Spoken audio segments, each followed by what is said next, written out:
Let's talk earnings, if we can. Two big retail names. We had Home Depot and Walmart kicking things off. I do want to start with the former.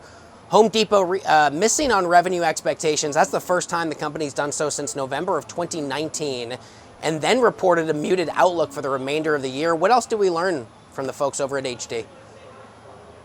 Look, we saw sales and EPS were relatively in line with expectations when it comes to Home Depot.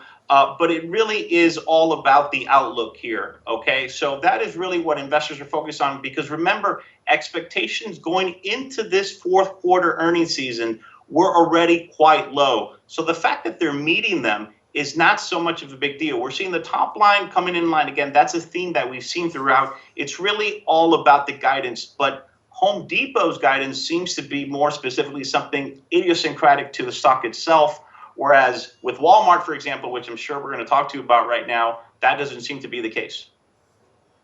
So let's talk Walmart. See this? I knew we'd be a good team. It's the first day we're doing an interview together, but you teamed me up perfectly here, my man. Before the bell, we did hear from Walmart, beat it on earnings, but also giving weaker than expected outlook for 2023. How did that retailer do?